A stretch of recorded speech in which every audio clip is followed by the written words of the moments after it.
21 अक्टूबर 2018 को अमरावती शहर के नज़दीक परसोड़ा गांव के पास यात्रियों का यातायात करने वाले एक वाहन ने मोटरसाइकिल को जबरदस्त टक्कर मारी।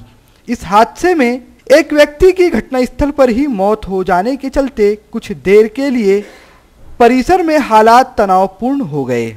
अशोक जय श्री राम वाढोड़कर, जिनकी उम्र 55 साल और पिंपल खूटा निवासी हैं, इनकी सड़क हादसे में मृत्यु हो गई। रविवार की शाम लगभग 6:30 बजे अशोक वाढोड़कर की पत्नी बीमार होने के कारण निजी अस्पताल में भर्ती की गई थी। तब वह अपनी मोटरसाइकिल क्रमांक MH 27 6170 से पत्नी को मिलने के बाद वापस गांव की ओर जा ही रहे थे कि उसी समय विपरीत दिशा से आ रहे वाहन क्रमांक MH 27 DV 6773 ने मोटरसाइकिल को जोरदार टक्कर मारी। इस हादसे में वाढोड़कर काफी गंभीर रूप से जख्मी हो गए। जख्म के काफी गहरा होने के कारण उनकी घटनास्थल पर ही मृत्यु हो गई। हादसे के वक्त आसपास के परिसर के लोग वहीं जमा हो गए और कुछ पल के लिए हालात की स्थिति तनावपूर्ण हो गई। फिरोजपुरा पुलिस ने वक्त पर पहुंचकर हालात को काबू में किया। फिरोजपुरा पुलिस ने घटनास्थल का पंचनामा कर लाश को पोस्टमार्टम के लिए रवाना कर दिया। फिलहाल पुलिस आगे की कार्यवाही कर रही है। काल दिनांक 21/10/2018 रोजी सायंकाळी 6:30 वाजण्याच्या सुमारास मयत नामे अशोक जय श्रीराम वाढोड़कर वय 55 वर्षे राहणार पिंपळखुटा हे त्यांच्या मोपेड गाडीने अमरावतीकडे येत होते। तर तसेच आरोपी दिनेश हनुमंत सुरजुसे हा त्याची मॅक्सिमो गाडी घेऊन जात होता। त्यावरून समोरासमोर त्यांची ठोस झाल्यामुळे प्रकरणामध्ये अशोक जय श्रीराम वाढोड़कर यांना मार लागल्यामुळे डोक्याला मार लागल्यामुळे ते जागीच मयत झाले। त्यानंतर पोलिसांना माहिती मिळाली। पोलिसांनी घटनास्थळी जाऊन पंचनामा कारवाई केली। PSI शेख यांनी त्यानंतर आम्ही सुद्धा सदर घटनास्थळी भेट दिली। त्यांची बॉडी पोलीसच्या CR व्हॅनने पोस्टमार्टमसाठी इरविन दवाखान्यात आणली। आज त्यांचं पोस्टमार्टम कारवाई होऊन आम्ही पुढील तपास करीत आहोत। आरोपी दिनेश हनुमंत सुरजुसे राहणार मार्डे याला कालच पोलिसांनी अटक केलेली आहे। तो दारूच्या नशेत वाहन चालवत असल्याबाबत त्याची वैद्यकीय तपासणी करून घेण्यात आली आहे। तसा अहवाल सुद्धा डॉक्टरांनी दिलेला आहे। धन्यवाद।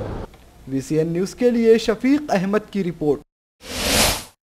22 अक्टूबर 2018 को हाईवे रोड पर एक दर्दनाक हादसा हुआ, जिसमें एक गजानन नामी व्यक्ति की घटनास्थल पर ही मौत हो गई। वहीं उनके दूसरे साथी जो कि गंभीर रूप से घायल हैं, उन्हें अमरावती शहर के जिला इरविन अस्पताल में भर्ती करवाया गया है। मृतक की उम्र 50 साल है और वह कस्बे गांव के रहने वाले हैं। और मृतक गजानन और विनायक गणेशपुरे यह दोनों ही साथी 2 पहिया वाहन पर सवार होकर अपने कस्बे गांव से अमरावती शहर की ओर जा रहे थे। तभी सोयाबीन से लदी एक गाड़ी जिसका नंबर MH 27 H 6762 है, इसने जोरदार टक्कर मारी, जिससे विनायक गणेशपुरे गंभीर रूप से घायल हो गए और उनके साथी गजानन को इतनी गहरी चोट आई कि उन्होंने घटनास्थल पर ही दम तोड़ दिया। कोल्हापुर पुलिस ने घटना की जानकारी मिलते ही घटनास्थल पर पहुंचकर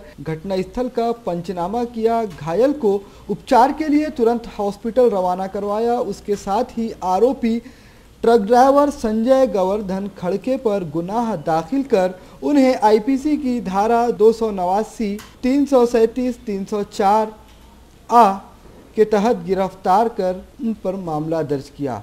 फिलहाल पुलिस आगे की कार्रवाई कर रही है। VCN न्यूज के लिए शफीक अहमद की रिपोर्ट। अमरावती जिला के चांदूर बाजार तालुका में कुर्रा यहाँ के कुछ भक्त मां दुर्गा का विसर्जन करने के लिए 21 सितंबर की शाम जा रहे थे कि तभी अचानक ट्रैक्टर व ट्रॉली के बीच का कपलिंग जॉइंट टूट जाने से बड़ा हादसा हुआ। इस हादसे के दौरान ट्रॉली में बैठे मां दुर्गा की मूर्त के साथ सभी भाविक घायल हो गए। इस घटना की जानकारी मिलते ही शिरसगांव कस्बा पुलिस ने सभी घायलों को प्राथमिक उपचार केंद्र व अचलपुर उपजिला अस्पताल में दाखिल करवाया। साथ ही जो बुरी तरह से घायल हुए हैं उन्हें अमरावती जिला अस्पताल भेजा गया। इन घायलों में विवेक आवारे, ओम प्रकाश केनेकर, रुतिका देशमुख, कविता देशमुख, संचिता वैराळे, वैशाली राउत, भारती वैराळे, सारंग राउत, गणेश आगोल, श्रेया वैराळे, अमित आगले के साथ आदि भाविक शामिल थे। रुपेश लहाने और राजा दीक्षित ने मिलकर इन सभी घायलों की मदद की। अस्पतालों में इन सभी घायलों का इलाज शुरू है तो दूसरी ओर पुलिस भी अपनी जाँच कर रही है। VCN न्यूज के लिए चांदूर बाजार से साजिद सौदागर की report. The college animation bio engineering and research centre Amravati द्वारा प्रथम संलग्नीकरण मान्यता समारोह 21 सितंबर की शाम आयोजित किया गया। इस समारोह में महाराष्ट्र नवनिर्माण सेना अध्यक्ष राज ठाकरे, विधायक यशोमती ठाकुर, सुनील देशमुख, संत गाडगेबाबा विद्यापीठ के प्रबंध कुलगुरु राजेश जयपुरकर, बाला साहेब नांदगांवकर के साथ आदि गणमान्य उपस्थित थे। समारोह की शुरुआत सभी गणमान्यों का स्वागत कर की गई। इसके उपरांत the college of animation bio engineering के विद्यार्थियों द्वारा एनिमेटेड की गई फिल्में प्रस्तुत की गई, जिसमें मुख्य तौर पर द्रोण पुत्र अश्वत्थामा पर आधारित अश्वत्थामा और संभाजी दिखाई गई। इस मौके पर animation of bio engineering college के प्रिंसिपल ने बताया कि वर्ष 2003 से 7 शिक्षण संस्था की ओर से फिल्म मेकिंग रिसर्च सेंटर शुरू किया गया। यहाँ बनाई गई अनेक फिल्मों ने थीकी और डिजिकॉम जैसे अनेक अवार्ड भी अपने नाम किए हैं। इसी के साथ ही मंच से अध्यक्ष एवं व्यंग्य चित्रकार राज ठाकरे ने अपना अध्यक्षीय भाषण देते हुए कहा कि अधिकतम लोगों को एनिमेशन इंडस्ट्री के बारे में जानकारी तक नहीं है, जिस वजह से वह एनिमेशन इंडस्ट्री से काफी दूर है। एनिमेशन फिल्म बजट की बात करते हुए उन्होंने कहा कि एनिमेशन का बजट कम से कम 1 करोड़ रुपयों से शुरू होता है, तो वही जो कंपनियां इन फिल्मों को निकालते हैं वह कम से कम 5 से 10 करोड़ रुपयों का मुनाफा तक कमाती है। महाराष्ट्र में ही नहीं तो संपूर्ण देश भर में एनिमेशन का पहला कॉलेज होने का उन्होंने अंदेशा जताया। साथ ही एनिमेशन संदर्भ में राजकुमार हिरानी से पूछा गया, तब उन्होंने कहा कि एनिमेशन फिल्म बनाना काफी दिक्कतों वाला काम है, लेकिन विजय राउत ने एनिमेशन फिल्म बनाना सरल कर दिया है। इस कॉलेज को आगे ले जाने के लिए एवं उसका नाम रोशन करने के लिए राज ठाकरे ने शुभकामनाएं दी। आणि त्याच्या सर्व सहकाऱ्यांनी आज इथे हे एनिमेशन कॉलेज काढले। मी आता डॉक्टर सुनील देशमुखांना सांगत होतो की अजूनही अमरावतीकरांना माहिती नाहीये की हे कॉलेज काय आहे आणि याचं काय होऊ शकतं। हे जे आता तुम्ही जे पाहिलं आता ज्या काही शॉर्ट फिल्म्स बघितल्या, हे आमचे आवाज काढणारे कुठे गेले काय? हा कोण? सुधीर वानखडे कुठे गेले ते? बस बस इथे बस, खुर्ची झाली त्याला।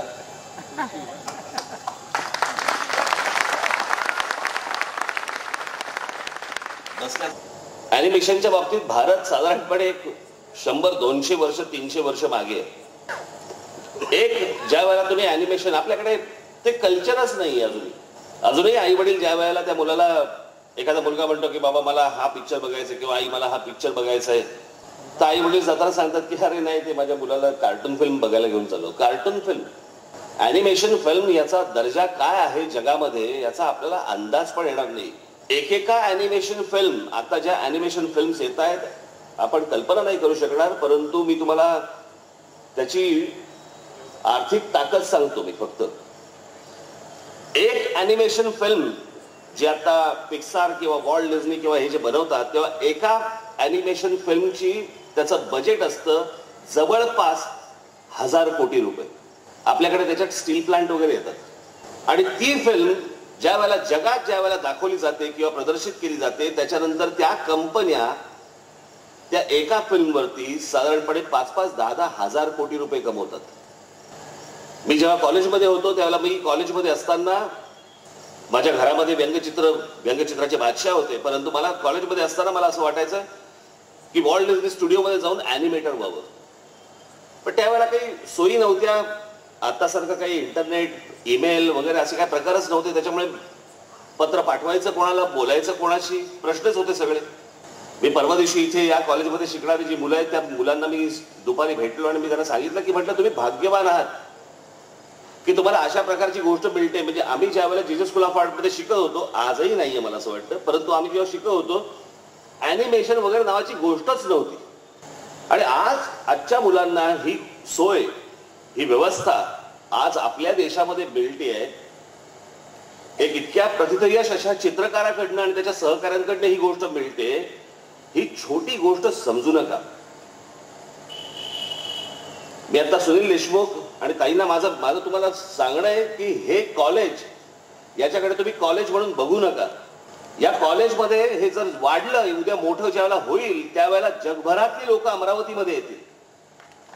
बघाशी एका कुठेतरी आपण, मला त्या निवेदिका कुठे गेले, आपण बघाशी म्हणालात की हे महाराष्ट्रातलं पहिलं ॲनिमेशन कॉलेज आहे. ॲनिमेशन कॉलेज मला माहित नाही भारतात आहे की नाही. म्हणजे भारतामधलं पहिलं ॲनिमेशन कॉलेज तेही अमरावतीमध्ये आहे. हे वाढलं, हे टिकलं, यातनं उद्या फिल्म झाल्या, माणसं वाढली. मी तुम्हाला सांगतो, जग अमरावतीकडे येईल. आपल्या लोकांना तर माहिती पण नसतं की काय ॲनिमेशन असतं ते. परंतु हे तुम्ही जर बघितलं, म्हणजे जगभरामधल्या अनेक देशांचे प्रेसिडेंट्स, राष्ट्रपती, राष्ट्राध्यक्ष, पंतप्रधान हे ॲनिमेशन फिल्म त्यांच्या कुटुंबियांना घेऊन ती बघायला जातात.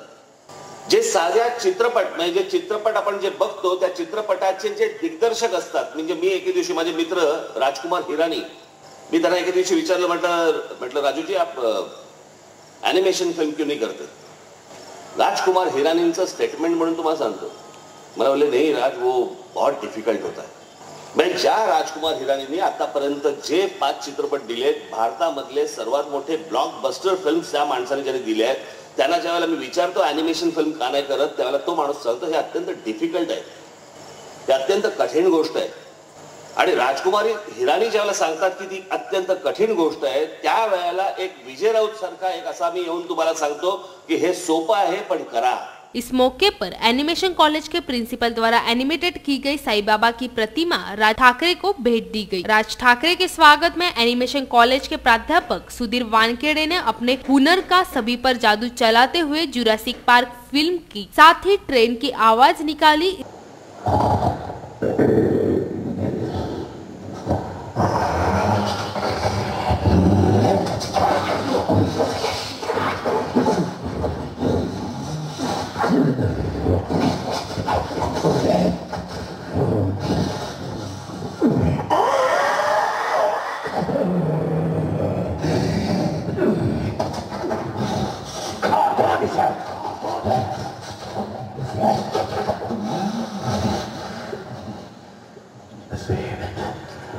मैंने डिसाइड कर लिया कि तुम्हारे जुरासिक पार्क का सर्टिफिकेट नहीं दूंगा. इस मौके पर MT Deshmukh, lady governor कमलाताई Gavai, Shashikant Raut, Nikhil Raut, आकाश वेरोले, अजय इंदुरकर के साथ कॉलेज के सभी प्राध्यापक एवं विद्यार्थी मौजूद थे.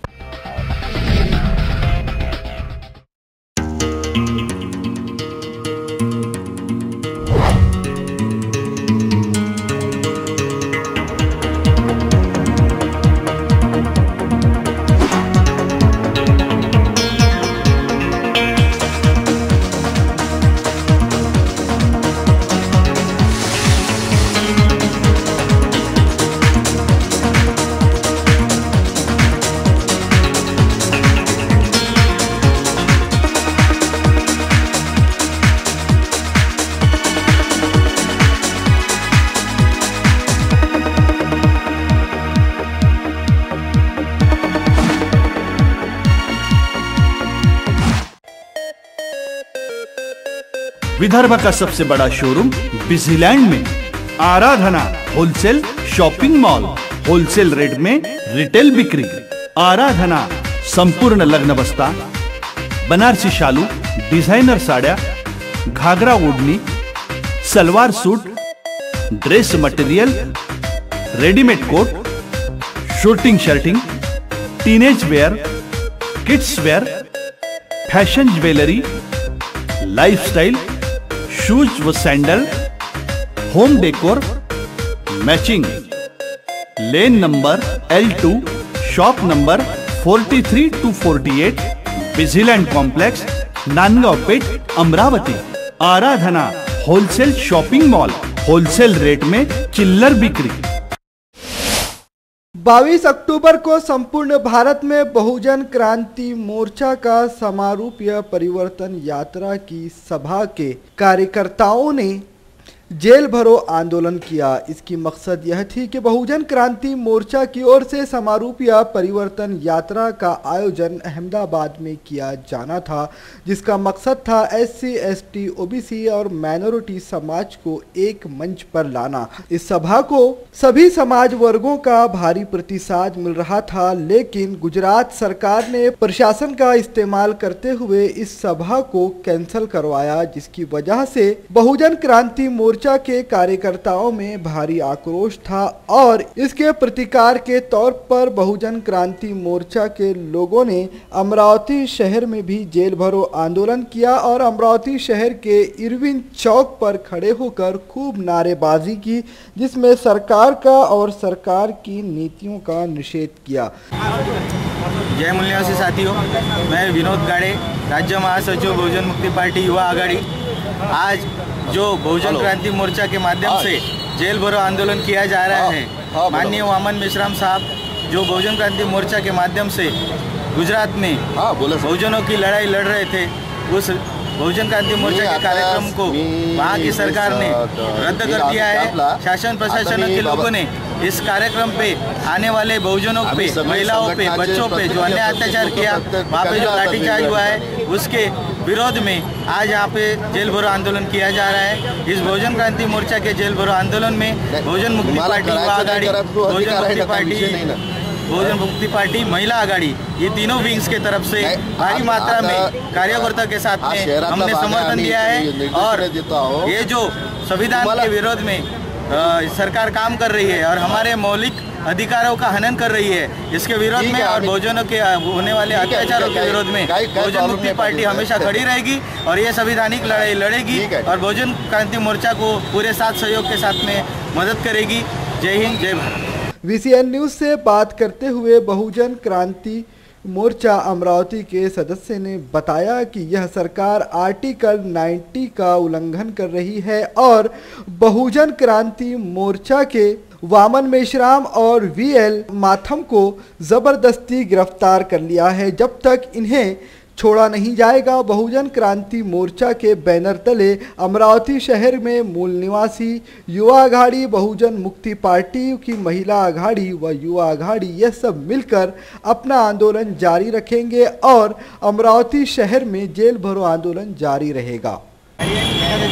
आज पूरे भारत में बहुजन क्रांति मोर्चा के माध्यम से और उसके जो सहयोगी संगठन है, इनके माध्यम से जो अहमदाबाद में जो आज बहुजन क्रांति मोर्चा की समारूपीय परिवर्तन यात्रा की सभा होने वाली थी, गुजरात सरकार के शासन के माध्यम से प्रशासन द्वारा ये जो सभा थी वो रद्द की गई। इसके खिलाफ में पूरे भारत में हर जिला और तहसीलों पे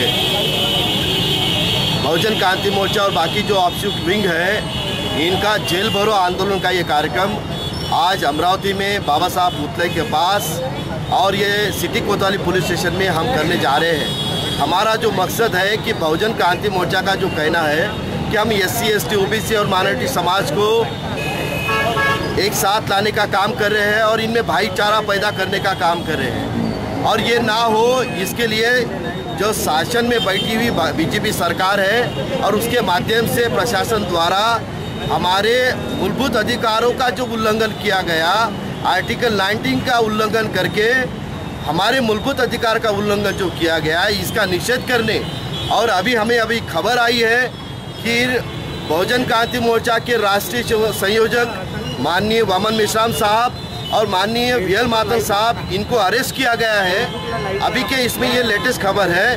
हम जब तक इन लोगों को, जो हमारे राष्ट्रीय नेतृत्व को रिहा नहीं किया जाता, हम तब तक सिटी कोतवाली पुलिस स्टेशन में हमारा जेल भरो आंदोलन जारी रहेगा। Bureau report, VCN news. आदिवासी महादेवी कोली मल्हार टोली टेकरे कोली समाज पर विदर्भ मराठवाड़ा में आरक्षण संविधान ब्राह्मण अन्याय किया जा रहा है, जिसे तत्काल रोककर न्याय दिया जाए। ऐसी मांग को लेकर आदिवासी कोली महासंघ की ओर से विशाल महामोर्चा निकाला गया। इस मोर्चे में शंकर भगवान व अन्य वेशभूषा धारण कर ताल मुदंग पर नृत्य किया गया। इतना ही नहीं, हर हर महादेव जय घोष के साथ सरकार के विरोध में नारे भी लगाए गए।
काय झालं, महाराष्ट्रामध्ये विदर्भ आणि मराठवाडा सामील होऊन 60 वर्ष झाली। 1960च्या 56च्या स्टेट रिऑर्गनायझेशन ॲक्ट नंतर हा विदर्भ आणि मराठवाडा महाराष्ट्रात सामील झाला, त्यालाही 60 वर्ष झाली। आजपर्यंत या विभागातल्या महादेव कोळी जमातीच्या संदर्भात कुठलंही संशोधन महाराष्ट्र शासनाकडे नाही आणि दुसरीकडे मात्र महाराष्ट्र शासनाची जी सर्वोच्च संस्था या संदर्भातली पुण्याची आदिवासी संशोधन प्रशिक्षण संस्था, त्या ठिकाणी कोणत्याही प्रकारचं संशोधन नसताना जे संशोधन अधिकारी इथल्या तपासणी समितीवर दिलेले आहेत ते मात्र सरसकटपणे या विभागातल्या महादेव कोळी या अनुसूचित जमातीचं आरक्षण जे घटनेनं दिलेलं आहे, हे काही राज्य सरकारची मेहरबानी नाही। भारतरत्न डॉक्टर बाबासाहेब आंबेडकरांनी 1950 साली घटना दिली, त्या घटनेमध्ये जे आरक्षण दिलेलं आहे, परंतु 76 पर्यंत इथल्या सरकारांनी मिळू दिलं नाही। 76ला एरिया रिस्ट्रिक्शनचा कायदा आला, सगळ्यांना हे आरक्षण मिळायला पाहिजे होतं, परंतु महाराष्ट्र शासनानं मात्र जुन्या मुंबई प्रांतात राहणारे जेवढे महादेव कोळी समाजाचे लोक आहेत, ठाणे, पुणे, नाशिक, अहमदनगर या जिल्ह्यातले ज्यांच्यावर संशोधन झालं होतं तेवढ्यांनाच फक्त कोळी महादेव जमातीच्या आरक्षणाचे आणि शेड्यूल ट्राईबचे हे सगळे घटनादत्त अधिकार आणि आरक्षणाचे फायदे या ठिकाणी मिळतात। यह मोर्चा इरविन चौक से गर्ल्स हाई स्कूल चौक होते हुए जिला अधिकारी कार्यालय तक ले जाया गया। जिलाधीश को सौंपे गए ज्ञापन के अनुसार आदिवासी अनुसूचित जाति जमाती को संविधान में भी सभी सुविधाएं 1976 से प्रदान की गई। सही मायने में 1950 में ही सुविधा मिलनी चाहिए थी, परंतु 26 वर्ष देरी से लाभ देकर पुराने मुंबई प्रांत के समाज बांधवों ने किसी तरह का संशोधन न करते हुए बाकी महाराष्ट्र के कोली महादेव समाज को आरक्षण से लगातार वंचित रखा। उन्होंने अपनी मांग में यह भी कहा कि वैधता प्रमाण पत्र देते समय जो निकष लगाया गया वह निकष विदर्भ मराठवाड़ा के सभी जिले में लगाया जाए। इस तरह 9 सूत्रीय मांगों को लेकर ज्ञापन सौंपा गया। ताल मुदंग पर नृत्य करते हुए विभिन्न वेशभाषा कर हर हर महादेव के जय घोष पर अन्याय करने वाली सरकार के खिलाफ विरोध प्रदर्शन करते हुए आदिवासी कोली समाज का मोर्चा जिलाधिकारी कार्यालय तक पहुंचा, जहां मोर्चे का रूप एक सभा में परिवर्तित हुआ। इसके बाद जिलाधीश को ज्ञापन सौंपा गया। सरकारला अल्टिमेटम असा आहे की 60 वर्षामध्ये तुम्ही जर या जमातीचं संशोधनच केलं नाही, आम्ही विदर्भ मराठवाड्यातले लोक महाराष्ट्रात सामील होऊन जर 60 वर्षात तुमच्याकडे एका होडीची माहिती आमच्या संदर्भात नाही तर तुमचे अधिकारी कशाच्या आधारावर बोगस म्हणतात, ते कशाच्या आधारावर यांचे प्रमाणपत्र रद्द करतात, कशाच्या आधारावर यांचा जातीचा दावा रद्द करतात, याचं पहिलं उत्तर दिलं पाहिजे। मागच्या 15 वर्षात या राज्याची सर्वोच्च समिती जी आहे आदिवासी संशोधन प्रशिक्षण संस्था, त्या आयुक्तांना आम्ही विचारलं, ते म्हणे आमच्याकडे संशोधनच नाही। म्हणजे एकीकडे संशोधन नाही हे निर्लज्जपणे मान्य करायचं आणि दुसरीकडे मात्र दाव्यानं सांगायचं की हे फिशरमन आहेत, हे या ठिकाणच्या मच्छीमार कोळी आहेत। इस समय अध्यक्ष डॉक्टर इशरत भांडे, अशोक मेंढे, पुरुषोत्तम जुआर, राजेंद्र जुआर, सुनील घोड़े, बालासाहेब जुआर, मुरलीधर शेंडे, आकाश जुआर, लैकेश आड़े, भास्कर जुआर, गजानन वानखेड़े, चंद्रकांत सखे, संजय धांडे, सतीश सिलडंगरे, संकिता भोंडे, सुनंदा मानकर, मंदा फुकट, पुष्पा वैद्य ने, वर्षा देशमुख, सरिता देशमुख, सविता फुटक, कौशल्या धमोड़े, प्रमिला गुटे, दुर्गा कटे, सविता बुटे, रचना कासमपुरे आदि उपस्थित थे। उर्वरित महाराष्ट्रातले जे कोळी आहेत ते एक तर मल्हार कोळी असतील, महादेव कोळी असतील, एक तर टोकरे कोळी असतील, ज्यांना आरक्षणाच्या शेड्यूल ट्राईबच्या सवलती या ठिकाणी घटनेनं दिलेल्या आहेत। घटनेनं दिलेल्या सवलती तुम्ही मिळवून न देणारे कोण, याचं उत्तर पहिल्यांदा शासनाने दिलं पाहिजे। Bureau report VCN news. Maratha सेवा संघ और संभाजी ब्रिगेड इन सामाजिक संगठनों का 9वां राज्य स्तरीय अधिवेशन 27 व 28 अक्टूबर को अलीबाग में आयोजित किया जाना है। विदर्भ के कार्यकर्ताओं से बहुसंख्या में सहभागी होने का आह्वान संभाजी ब्रिगेड के प्रदेश उपाध्यक्ष श्याम नड़कांडे, जिला अध्यक्ष स्वप्निल कराड़े इन्होंने किया है। मराठा आरक्षण, मराठा बहुजन समाज की विविध सवाल, शेतकरियों की विविध समस्याएं व उनके सवाल, युवकों के अधिकार के लिए आक्रामक लक्ष्य देना और संभाजी ब्रिगेड के कार्यों से लोगों को अवगत कराना, यह इस अधिवेशन का मेन मकसद है। गुजरे हुए दिनों का आकलन कर वर्तमान में धैर्य के साथ नीति बनाना और बेहतर भविष्य के लिए योजनागत कार्य करना, इसीलिए 2 दिनों तक चलने वाला यह अधिवेशन रखा गया है, जिसमें खासदार संभाजी राजे भोसले, विधानसभा में विरोधी पक्ष के नेता राधाकृष्णन विखे पाटिल व पटेल अमानत समिति आंदोलन के नेता Hardik Patel, advocate Jitendra Awhad, advocate Sunil Tatkare, advocate Hasan Mushrif, भाई जयंत पाटिल, श्रीमंत कोकोटे, प्रदीप सोळुंके, अमोल मिटकरी, यशवंत गोसावी, रणजीत सिंह मोहिते पाटिल, रोहित पवार, आदित्य तटकरे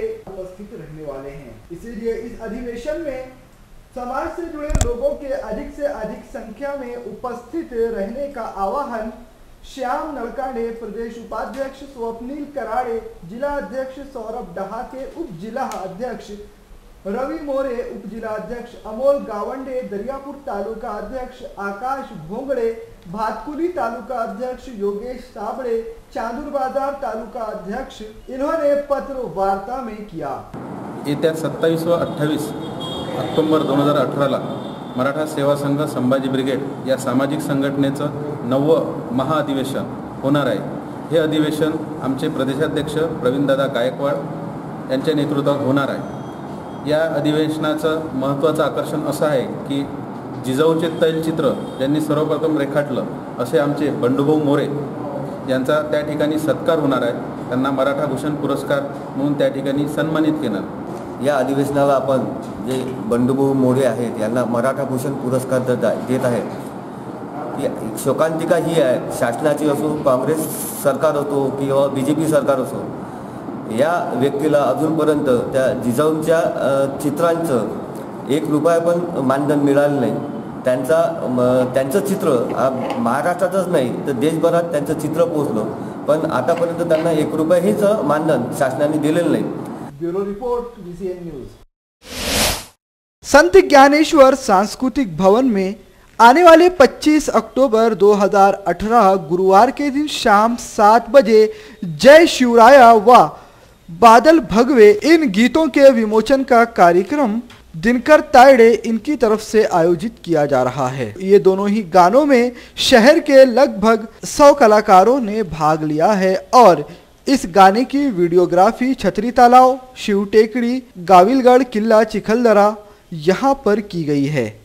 इसी तरह गाने की रिकॉर्डिंग मुंबई के सुरेश वाडकर इनके स्टूडियो में की गई है। गाने के विमोचन के साथ ही दिनकर स्वामिनी इस YouTube चैनल पर SD म्यूजिक कंपनी के नाम से यह गाना प्रसारित किया जाएगा। दर्शकों के मनोरंजन के लिए शिवाजी महाराज की जीवन आधारित हिंदी व मराठी गीतों में नृत्य कला आविष्कार दर्शकों को देखने को मिलने वाला है। इस कार्यक्रम में मशहूर शिवशाहीर स्वामीराज भिसे पुणे से आने वाले हैं। इनका शिवशाही पेवड़ा रंगनार बहुत ही मशहूर है। इस निशुल्क कार्यक्रम में बड़ी संख्या में उपस्थित रहकर मनोरंजन का लाभ उठाने की गुजारिश पत्रकार परिषद में आयोजकों की ओर से की गई है। इस पत्र परिषद में दिनकर तायड़े, स्वामिनी तायड़े, राजेंद्र ठाकरे, सुषमा जाधव, विजय सोनार, रवि भाऊ झाड़े मौजूद थे।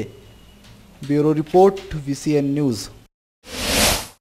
भारत कृषि समाज का तमिलनाडु के उटी में 29 व 30 अक्टूबर 2018 को 2 दिवसीय गवर्निंग बॉडी की व काउंसिल के सदस्यों की विदर्भ की समस्याओं को लेकर बैठक होने वाली है, जिसमें विदर्भ के किसानों को आने वाली समस्याएं और इस वक्त विदर्भ के किसान जिन परेशानियों से जूझ रहे हैं उन पर चर्चा की जाएगी और इन समस्याओं के निवारण के लिए सरकार से क्या क्या मांगे की जाएं और सरकार द्वारा क्या कदम उठाने चाहिए, इस संदर्भ में भी गवर्निंग काउंसिल अपने निर्णय लेगी। इस सभा की अध्यक्षता माननीय अजयवीर जाखड़, राष्ट्रीय अध्यक्ष भारत कृषक समाज करने वाले हैं। पूरे देश भर से अलग अलग प्रांतों से गवर्निंग बॉडी के सदस्य व काउंसिल सदस्य इस बैठक में उपस्थित रहने वाले हैं। इस सभा में विदर्भ के किसानों के सामने आई हुई सूखे की समस्या व फसल की उपज के लिए सिंचाई के लिए पानी की समस्या और फसलों के बर्बाद होना, किसानों की इन सभी समस्याओं के प्रति बैठक में निर्णय लिए जाएंगे व केंद्र और राज्य शासन से बेहतर सुविधाएं मुहैया कराने के लिए आह्वान भी किया जाएगा। 29 व 30 अक्टूबर को होने वाली इस बैठक में मुख्य तौर पर 8 बिंदुओं पर चर्चा की जाएगी। सबसे पहले मुद्दे पर जो चर्चा होने वाली है वह यह है कि विदर्भ में किसानों की फसलों पर दुष्काल की छाया छाई हुई है, जिसका केंद्र और राज्य सरकार को कोई बेहतर उपाय करना चाहिए और किसानों की फसल खरीदी के लिए एक बेहतर कानून बनाया जाए। छोटी जमींदारी के किसानों के बच्चों के लिए बेहतर शिक्षा और नौकरी के लिए आरक्षण दिया जाए। स्वामीनाथन आयोग की सभी सिफारिशों को तत्काल लागू कराया जाए। उसी तरह विदर्भ में नदियों को जोड़ने का काम जल्द से जल्द शुरू किया जाए और इस तरह के आदि मुद्दे भारत कृषक समाज की गवर्निंग काउंसिल की बैठक में उठाए जाने हैं। यह जानकारी 22 अक्टूबर 2018 को भारत कृषक समाज के सदस्य किशोर गुल्हाने ने प्रेस वार्ता कर दी। श्रद्धा फैमिली शॉपिंग में जाएंगे हम सभी, साड़ियों की नई डिजाइन देखो यहीं से लाएंगे। श्रद्धा फैमिली शॉपिंग में जाएंगे हम सभी, लेडीज जेंट्स बच्चों की हर फैशन लाएंगे सभी। फैशन के सफर में आप भी आगे ही आगे बढ़ते चलिए, क्योंकि बिजीलैंड का सबसे बड़ा आलीशान भव्य showroom Shraddha family shopping and mall, Busyland complex, Nandgaon Peth, Amravati.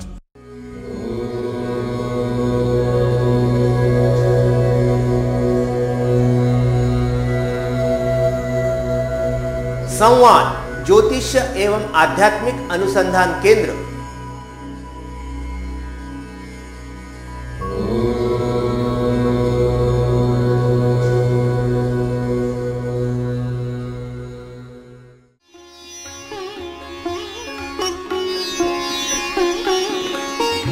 समृद्ध जन्म कुंडली के अनुसार करें अपने व्यक्तित्व का निर्माण, अपने बच्चों की परवरिश करें उनकी जन्म कुंडली एवं ज्योतिष परामर्श के अनुसार।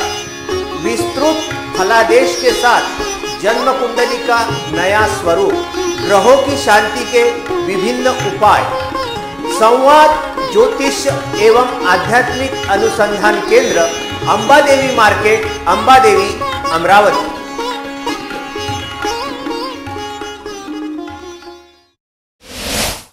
अंबादेवी मंदिर परिसर वैसे ही अपने सकरों रास्तों की वजह से और भीड़ भाड़ वाला इलाका होने की वजह से हमेशा लोगों की आवाजाही के लिए दिक्कतों भरा रहता है, लेकिन इसके बावजूद ऑटो चालकों की मनमानी इतनी कि वह रास्ते में किसी भी जगह अपने ऑटो खड़े करने से नहीं हिचकते। एक नहीं, दो नहीं, तीन नहीं, चार नहीं, बल्कि गिनते जाइए और देखते जाइए, लाइन से कई ऑटो आपको नजर आ जाएंगे। ना तो यह जगह ऑटो चालकों के ऑटो स्टैंड के लिए रिजर्व की गई है और ना ही प्रशासन की ओर से कोई इस तरह की छूट है कि यहाँ पर ऑटो चालक अपने ऑटो खड़े कर सकें। इसके बावजूद ऑटो चालक नियमों की धज्जियां उड़ाते हुए बेखौफ अपने ऑटो घंटों यहां पर खड़े रखते हैं, जिसकी वजह से आने जाने वाले लोगों को काफ़ी दिक्कतों का सामना करना पड़ता है और पहले से सकरे रास्ते इन ऑटो के खड़े रहने से और भी ज़्यादा छोटे हो जाते हैं। लेकिन फिर भी शहर का यातायात विभाग इन चीज़ों से अपनी आंखें मूंदे हुए हैं। यातायात कर्मियों को अवैध तरीके से खड़े हुए ये ऑटो नजर नहीं आते, पता नहीं क्यों, शायद आंखों पर पट्टी बंधी होगी। यातायात कर्मियों को जितनी आसानी से टू व्हीलर और आम घरों के वाहन चालक नजर आते हैं, उतनी आसानी से ऑटो चालक नजर नहीं आते। शायद इसीलिए कई मौकों पर यह बात कही भी जाती है, यातायात पुलिस कर्मियों की और ऑटो चालकों की कोई बड़ी साठगांठ अंदर खाने जरूर रहती है। यही वजह है कहा गया है कि यातायात पुलिसकर्मी ऑटो चालकों पर कार्रवाई करते हुए नजर आए। Bureau report, VCN news. पिछले 4 सालों में किए गए आंदोलनों का स्वरूप ध्यान में लाया जाए तो अधिकतम आंदोलन के पीछे नए शहरी नक्सलवादियों का हाथ होने की बात स्पष्ट रूप से समझ आती है और यही नक्सलवाद समाज के लिए प्राण घातक साबित हो सकता है, जिस वजह से हिंदू समाज को एक साथ आने की जरूरत है। ऐसा प्रतिवाहन पश्चिम धर्म जागरण क्षेत्र के प्रमुख एवं विजयदशमी उत्सव के प्रमुख वक्ता श्याम हरकरे ने किया। राष्ट्रीय स्वयंसेवक संघ द्वारा विजयदशमी तथा शस्त्र पूजन का उत्सव किरण नगर के नरसम्मा महाविद्यालय में आयोजित किया गया था।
संचार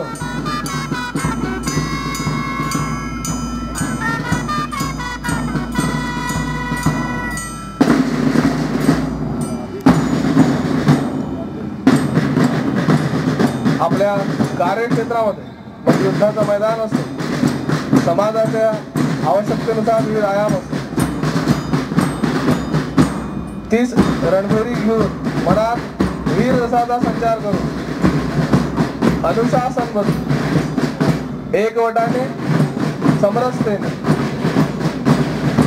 संघ कार्याची पूर्वी मनात निर्माण करून स्वयंसेवक काम कर घोषाचा प्रात्यक्षिक ते सांगण्याचा प्रयत्न कर।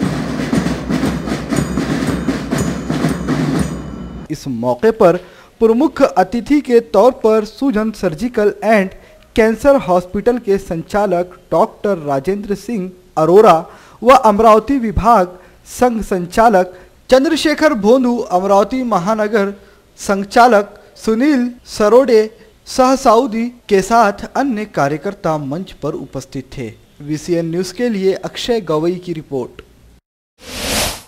नवरात्रि उत्सव के अवसर पर जगह जगह माता की पूजाएं की जा रही हैं और कन्या पूजन कर महाभोग का आयोजन किया जा रहा है। कन्या पूजन के प्रति ऐसी मान्यता होती है कि कन्या पूजन के बाद घरों में सुख समृद्धि आती है। इसी अवसर पर शोभा नगर में जय मां अम्बे नवदुर्गा देवी मंदिर में नवरात्रि के अवसर पर धार्मिक कार्यक्रमों का आयोजन किया गया। इस कार्यक्रम के तहत ही यहां पर नवमी के दिन कन्या पूजन भी किया गया। कन्याओं को खाना खिलाकर यहां पर पूजन के बाद महाप्रसाद का भी आयोजन किया गया, जिसमें भारी मात्रा में दुर्गा मां के भक्त उपस्थित थे।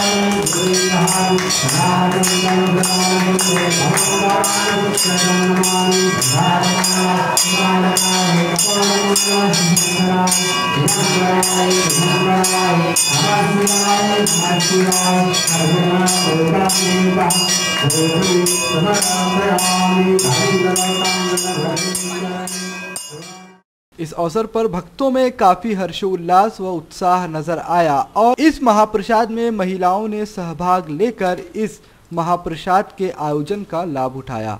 इस कार्यक्रम का आयोजन मां अम्बे दुर्गा देवी मंदिर की ओर से किया गया था। VCN न्यूज के लिए अक्षय गवई की रिपोर्ट।